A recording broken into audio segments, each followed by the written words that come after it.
নমস্কাৰ, এটা নতুন ভিডিঅ'লৈ আপোনালোকক পুনৰবাৰ স্বাগতম জনাইছোঁ। আশা কৰোঁ আপোনালোক সকলো ভালে কুশলে আছে আৰু আপোনালোকৰ আশীৰ্বাদত মই বৰ্তমান সময়লৈকে ভালে কুশলে আছোঁ। আৰু পোনপ্ৰথমতে দুটা মোৰ নিজৰে ভাল খবৰ দিওঁ। প্ৰথম খবৰটো হ'ল যে মই যোৱা বুধবাৰে মই 18 তাৰিখে এখন নতুন গাড়ী লৈছোঁ। কাৰণ আগৰ গাড়ীখন মই 2019 চনত লৈছিলোঁ। ভালেই গাড়ী আছিল যদিও কিছু চাপৰ কাৰণে মই অকণমান ইমান দূৰ যাব লাগে, কঁকালৰ বিষ হয়। ওখ গাড়ী এখন লৈছোঁ। আপোনালোকে আশীৰ্বাদ কৰিছে, লগতে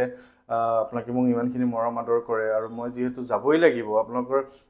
মানে নিমন্ত্ৰণসমূহ ইমান বেছি আছে যে মই গৈয়ে থাকিব লাগিব। যেনেকৈ হ'লেও মানে দুদিন এদিন গেপ দি হ'লেও মই গৈ থাকিব লাগিব। গতিকে অকণ ওখ গাড়ী এখন লৈছোঁ যাতে মোৰ কষ্ট কিছু কমে। গতিকে আশীৰ্বাদ কৰিব যাতে গাড়ীখনৰ লগতে মই সুৰক্ষিত হিচাপে থাকোঁ। আপোনালোকে আশীৰ্বাদ কৰিব। আৰু দ্বিতীয় কথাটো হ'ল যে মুখ্যমন্ত্ৰীৰ আত্মনিৰ্ভৰশীল অসম, যি যুৱক যুৱতী যিসকলৰ পুৰণা দোকান আছে, লগতে যিসকলে নতুনকৈ দোকান বা ব্যৱসায় কৰিব বিচাৰে, তেওঁলোকক মুখ্যমন্ত্ৰীয়ে যি 2 লাখ টকা দিছে, তাৰ প্ৰথম কিস্তি হিচাপে ৭৫,০০০ টকা যোৱাকালি তেজপুৰত দিছিলে আৰু ময়ো পাইছোঁ। মই যিহেতু পুৰণা দোকানী, গতিকে মই এপ্লাই কৰিছিলোঁ, মই চিলেক্ট হৈছোঁ, মই পালোঁ। মই যোৱাকালি প্ৰথম কিস্তিটো পালোঁ আৰু দ্বিতীয় কিস্তি এইকেইদিনতে পাম আৰু তৃতীয় কিস্তি অহা বছৰলৈ যদি ঠিকে থাকে পাম আৰু। গতিকে মুখ্যমন্ত্ৰী ডাঙৰীয়াক ধন্যবাদ জ্ঞাপন কৰিছোঁ। দুটা ভাল খবৰ দিলোঁ আৰু আপোনালোকে শুভেচ্ছা জনাব মোক, দুটা ভাল খবৰ দিলোঁ। আৰু কথাটো এইটোৱে যে যিহেতু নতুনকৈ গাড়ীখন লৈছোঁ, নাম্বাৰ প্লেটটো যেতিয়ালৈকে গাড়ীখনত লগোৱা নহয় মই ডিষ্ট্ৰিক্টখন সলাব নোৱাৰোঁ। আৰু যিহেতু ডিষ্ট্ৰিক্টখন সলাব নোৱাৰোঁ, মই শোণিতপুৰতে থাকিব লাগিব যেতিয়ালৈকে নম্বৰটো লগোৱা নহয়। হয়তো 2 দিনৰ ভিতৰতো নম্বৰটো লাগিব আৰু তাৰপিছতে মই যাব পাৰিম। আৰু যিহেতু মোৰ শদিয়াৰ নিমন্ত্ৰণ মোৰ আগৰ পৰা লৈ থৈছিলোঁ, শদিয়াৰ নিমন্ত্ৰণটো মই ৰক্ষা কৰিম। 25 তাৰিখে মই ঘৰৰ পৰা বুলি ওলাই যাম। 26 তাৰিখে মই শদিয়াৰ নিমন্ত্ৰণটো ল'ম আৰু 27 তাৰিখে মই ঘূৰি আহিম বা 28 তাৰিখে ৰাতিপুৱা পামহি। যথেষ্ট দূৰ, গতিকে এবাৰ সিদিনা ৰূপাইলৈ যাওঁতেই মই বহুত বেছি কষ্ট পালোঁ। সেইকাৰণে মই আকৌ শদিয়ালৈ অকণমান 3দিনীয়া কাৰ্যসূচী এটা লৈছোঁ। প্ৰথম দিনা গৈ মাজত ক'ৰবাত ৰ'ম, তাৰপিছত শদিয়াত মই 26 তাৰিখে কামখিনি কৰিম, আকৌ শদিয়াত থাকি পিছৰ দিনাহে মই ঘূৰিব পাৰিম। তেনেকুৱা ধৰণৰ এটা পৰিকল্পনা কৰিছোঁ। গতিকে মাজত কোনো ধৰণৰ নিমন্ত্ৰণ লোৱা নহ'ব, কাৰণ বহুতেই দূৰ। তাৰপিছত মোৰ ডিব্ৰুগড়ৰ নিমন্ত্ৰণ আছে, তাৰপিছত দুলীয়াজানৰ নিমন্ত্ৰণ আছে, তাৰপিছত তিনিচুকীয়া, তাৰপিছত শিৱসাগৰ, সকলো ঠাইৰে নিমন্ত্ৰণ আছে। কিন্তু আপোনালোকে বেয়া নাপাব, মই মাৰ্চ মাহৰ পৰা নিমন্ত্ৰণসমূহ সম্পূৰ্ণকৈ ল'ম। গুৱাহাটীৰ এটা বিশেষ নিমন্ত্ৰণ আছে বহুত মিৰ্জাৰ ফালৰ, মই মাৰ্চ মাহৰ প্ৰথমতেই ল'ম। আমাৰ ৰঙাপাৰাত নিমন্ত্ৰণ আছে বা চিপাঝাৰত, গোটেই অসমতে বিভিন্ন ঠাইত নিমন্ত্ৰণ আছে। মই লাহে লাহে ল'বলৈ চেষ্টা কৰিম। আৰু মই আজি আপোনালোকৰ কাৰণে এটা খুব দৰকাৰী ভিডিঅ' মই লৈ আহিছোঁ, যিটো আচলতে আপোনালোকে মোক প্ৰশ্ন কৰি থাকে। সেই প্ৰশ্নটো আচলতে মই ভাবোঁ যে বৰ বিশেষভাৱে আপোনালোকক জনাবলগীয়া নাই, কাৰণ আমি বিভিন্ন ধৰণৰ ভিডিঅ'সমূহ চাওঁ। এতিয়া মোৰ ভিডিঅ' আপোনালোকে চাইছে, কয় যে আপোনাৰ ভিডিঅ'ৰ পৰা মই সাহস পাওঁ। আৰু অসমত এনেকুৱা কিছুমান ভিডিঅ' বনোৱা মানুহ আছে, একেই হনুমানজীৰ ওপৰত ভিডিঅ' বনায়, যিসকল ভিডিঅ' চালে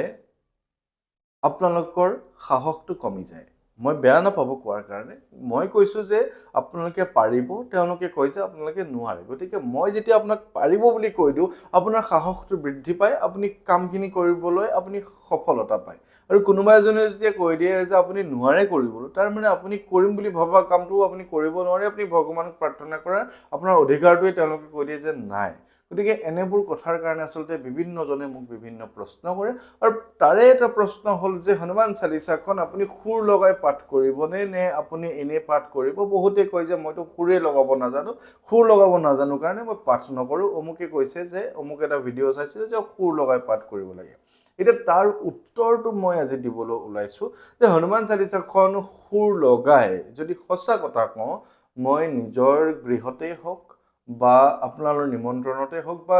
ৰাজহুৱা স্থানতে নিমন্ত্ৰণ যেতিয়া কৰে, মই নিজে নিজৰ বাবেও বা আপোনাৰ যি নিমন্ত্ৰণত মই যাওঁ আপোনাৰ মংগলৰ কাৰণেও মই কেতিয়াও হনুমান চালিচাখন সুৰ লগাই পাঠ কৰি পোৱা নাই। কাৰণ जो ये पढ़े हनुमान चालीसा होए सिद्धि साक्षी गौरीसा, যোনে হনুমান চালিচা পঢ়িব তেখেতৰ মনৰ ইচ্ছা বা তেখেতৰ মনোকামনা সিদ্ধি হ'ব বা তেখেতে সিদ্ধি লাভ কৰিব। কেতিয়া সিদ্ধি লাভ কৰিব? जो ये पढ़े, যেতিয়া তেওঁ পঢ়িব,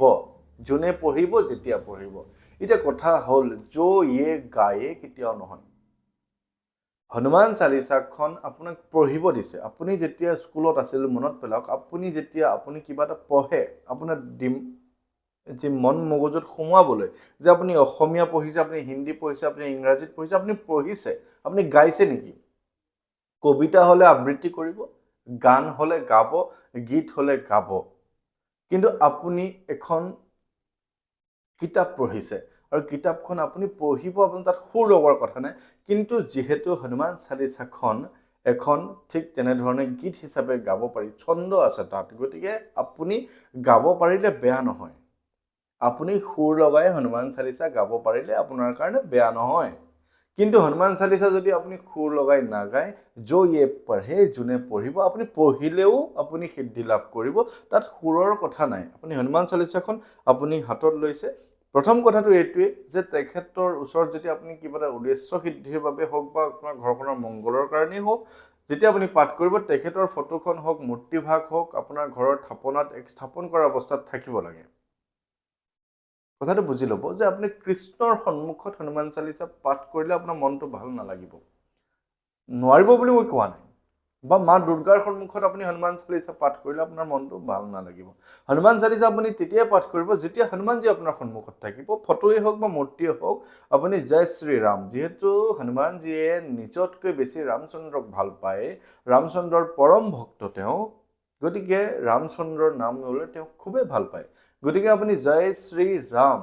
এই শব্দটো আপুনি তিনিবাৰ কওক জয় শ্ৰী ৰাম জয় শ্ৰী ৰাম জয় শ্ৰী ৰাম তাৰপিছত আপুনি হনুমান চালিচা পঢ়ক আপুনি গাব নালাগে আপুনি পঢ়ক শ্ৰী গুৰু চৰণ সৰোজ ৰজ নিজ মন মুকুৰ সুধাৰি वरणो रघुवर विमल जसु जो दायक फल चारी बुद्धिहीन तनु जानिके सुमिरो पवन कुमार बल बुद्धि विद्या देहु मोहि हरहु कलेश विकार আপুনি পঢ়িছে আপুনি গোৱা নাই তাৰপিছত जय हनुमान ज्ञान गुण सागर जय कपीस तिहु लोक उजागर रामदूत अतुलित बल धामा अंजनी पुत्र पवन सुत नाम আপুনি মনৰ পৰা যেতিয়া আপুনি পাঠ কৰিছে আপোনাৰ মন মগজুত যেতিয়া তেওঁ আছে তেখেতক ধ্যান কৰিছে ৰামচন্দ্ৰক আপুনি মাতি লৈছে জয় শ্ৰীৰাম জয় শ্ৰীৰাম জয় শ্ৰীৰাম আপুনি পাঠ কৰিছে জয় হনুমান জ্ঞান গুণ সাগৰ জয় কপীস তিহু লোক তেওঁ শুনিছে আপোনাৰ কথা শুনিছে কিন্তু আপুনি যদি পাৰে আপুনি গাব পাৰে তাত কোনো ধৰণৰ কথা নাই যে আপুনি গাবই লাগিব বা আপুনি পঢ়িবই লাগিব আপুনি যেনেকৈ পাঠ কৰে জয় হনুমান জ্ঞান গুণ সাগৰ जय कपीस तिहु लोक उजागर रामदूत अतुलित बल धामा अंजनी पुत्र पवन सुत नामा আপুনি গাব পাৰে কিন্তু কথা হ'ল যে আপুনি গালে আপোনাৰ গোৱাটোত ধ্যান দি থাকিব লাগিব যে আপুনি কেনেকৈ গাইছে সুৰ মিছ হৈছে নেকি আপুনি ধ্যানটো তেতিয়া তেখেতক হয়তো নিদিবও পাৰে বা নোৱাৰিবও পাৰে কিন্তু যেতিয়া আপুনি পঢ়িব জয় হনুমান জ্ঞান গুণ সাগৰ জয় কপীস তিহু লোক উজাগৰ তেতিয়া আপুনি তেখেতক ধ্যান দিব পাৰিব কথাটো সেইটোৱে মই ক'ব বিচাৰিছোঁ যে আপুনি যদি পাৰে আপুনি সুৰ লগাই গাওক কাৰণ যো ইয়ে গায়ে বুলি কোৱা নাই যো ইয়ে পঢ়ে আপোনাক পঢ়িবহে দিছে আপুনি যদি জানিছে আপুনি পঢ়িব পাৰে আপুনি যদি পাৰে আপুনি গীত হিচাপে বা আপোনাৰ সুৰ লগাই আপুনি লয়ত আপুনি ধুনীয়াকৈ গাব পাৰে বা বিভিন্ন ধৰণৰ जय हनुमान ज्ञान गुण सागर जय कपीस तिहु लोक उजागर रामदूत अतुलित बल धामा अंजनी पुत्र पवन सुत नामा महावीर विक्रम बजरंगी कुमति निवार सुमति के संगी कंचन वरण विराज सुवेशा कानन कुंडल कुंचित केसा हाथ वज्र और ध्वजा विराजे कांधे मुंच चने साजे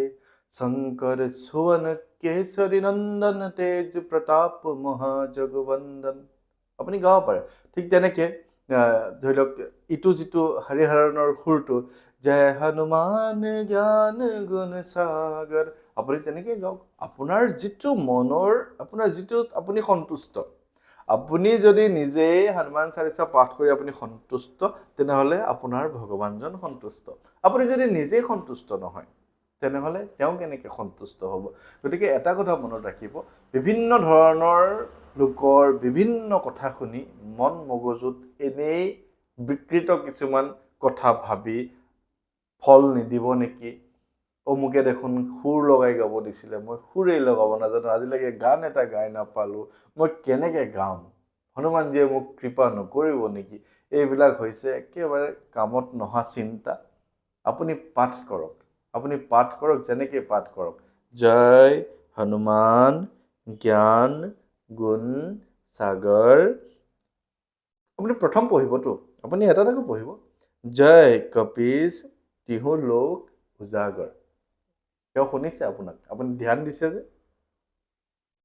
मन क्रम वचन ध्यान जो लावे संकट ते हनुमान चुरावे मन क्रम वचन ध्यान जो लावे কথাটো বুজিছেনে আপুনি একটা মনৰ দ্বাৰা কৰ্মৰ মাধ্যমেৰে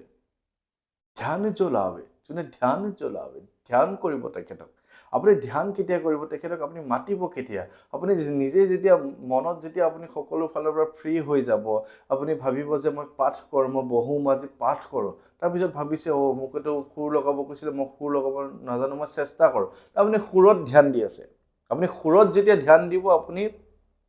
পাঠত ধ্যান নিদিব গতিকে আপুনি পাঠ কৰিবলৈ লওক আপুনি সুফল পাব গতিকে মই কিবা ভাঙি পাতি ক'বলৈ চেষ্টা কৰোঁ দীঘলীয়া হৈ যায় বেয়া চা নাপাব গতিকে মই আপোনালোকক এই কথাটো ক'বলৈ চেষ্টা কৰিলোঁ আৰু বহুতে প্ৰশ্ন কৰে কাৰণে মই প্ৰশ্নবোৰৰ উত্তৰবিলাক লৈ আহোঁ গতিকে সমজুৱাকৈ উত্তৰবিলাক দিবলৈ পালে মোৰো ভাল লাগে আৰু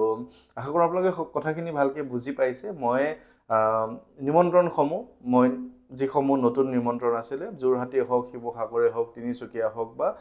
গুৱাহাটী হওক বঙাইগাঁও সকলোতে নিমন্ত্ৰণ আছে সকলো নিমন্ত্ৰণ মই ল'বলৈ চেষ্টা কৰিম মই মাৰ্চত মই বৰ্তমান শদিয়াৰ পৰা আহোঁগৈ শদিয়াৰ পৰা আহোঁ যদিও মই এই 20 তাৰিখে পৰহিলে দেওবাৰে মই হয় মৰিগাঁও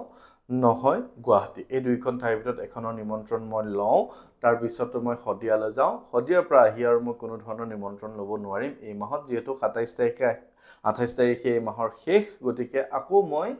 মাৰ্চ মাহৰ নিমন্ত্ৰণবোৰ ল'ম লিখি থৈছোঁ ক'ত কেতিয়া যাম গোলাঘাটৰ পৰা আদি কৰি বিভিন্ন ঠাইত নিমন্ত্ৰণ আছে গতিকে আশা কৰোঁ আপোনালোকে এই ভিডিঅ'টো চাইও ভাল পালে আৰু কিবা যদি ভুল ভ্ৰান্তি হৈছে আঙুলিয়াই দিব আৰু সকলোৰে মই কুশল মংগল কামনা কৰিছোঁ ভালে কুশলে থাকিব জয় শ্ৰী ৰাম